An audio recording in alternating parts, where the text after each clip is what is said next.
Hola,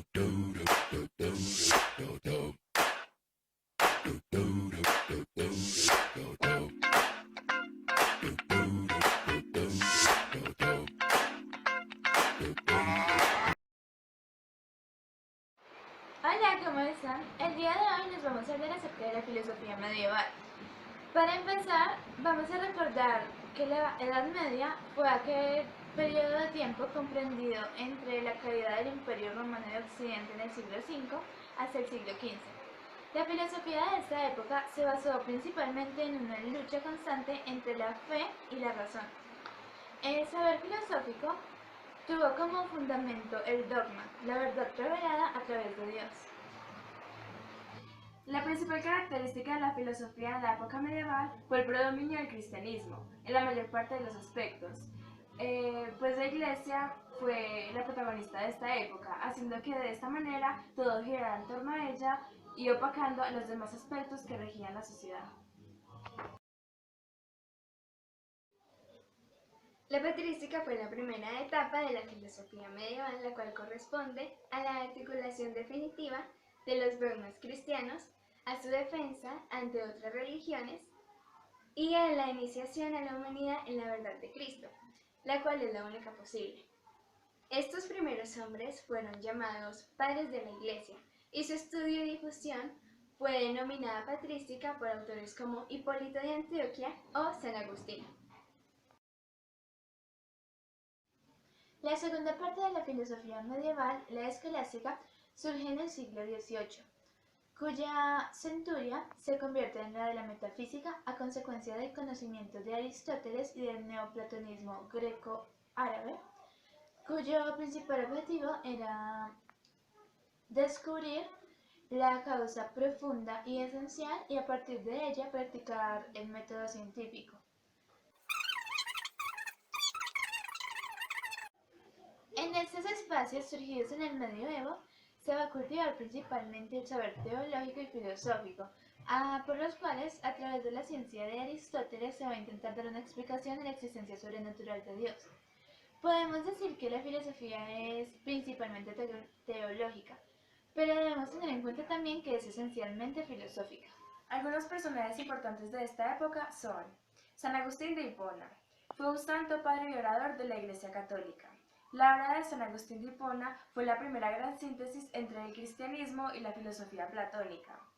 Aunque inspirada por la fe que se confunde por la razón, el pensamiento de San Agustín logra dominar el panorama filosófico cristiano hasta la aparición de la filosofía tomista.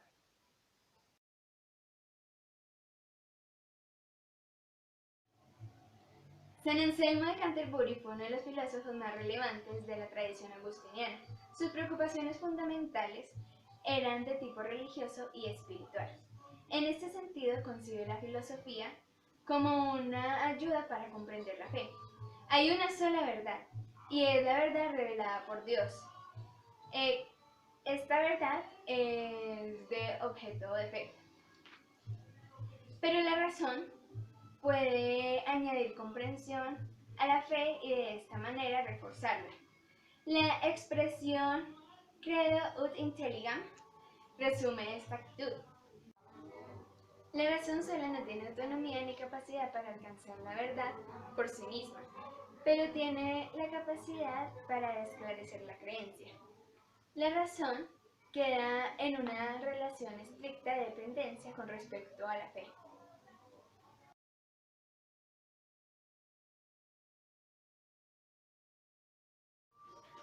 Santo Tomás de Aquino, 1225-1274. La obra de Santo Tomás de Aquino representa la síntesis entre la filosofía aristotélica y la tradición filosófica y teológica del cristianismo. Como tal, representa el momento cumbre de la escolástica cristiana. Santo Tomás de Aquino también replanteará la relación entre la razón y la fe, dándole a esta una mayor autonomía. El mayor punto de referencia externo para San Agustín fue la necesidad de distinguir la razón de la fe y de ponerlas de acuerdo también.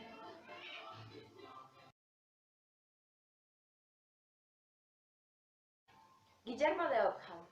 La posición que adoptará Ockham respecto al tema de la relación entre la fe y la razón no supondrá una distinción entre ambas y la concesión de cada una en un espacio particular de aplicación, como lo había defendido Santo Tomás, sino su radical distinción e independencia.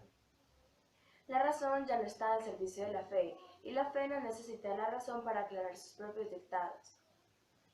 La fe depende estrictamente de la revelación, por lo que la razón no tiene nada que decir, nada que añadir ni que quitar, y nada que aclarar a la palabra.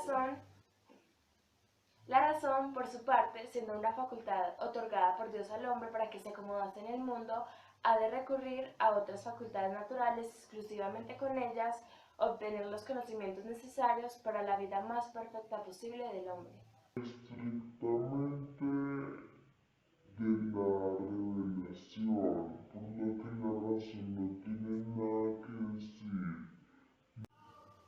La distinción entre la fe y la razón se convertirá, por lo tanto, en una separación o aún en oposición entre ambas, lo que conducirá a Ockham a una posición totalmente mística y antiteológica en los temas de la fe, y en una posición radicalmente empírica en lo que concierne a los temas de la razón. La autonomía de la razón con respecto a la fe, proclamada por Santo Tomás, se convierte absolutamente independiente una de la otra, lo que trae realmente consecuencias en el campo filosófico y teológico en el que se desenvolverá Ockham.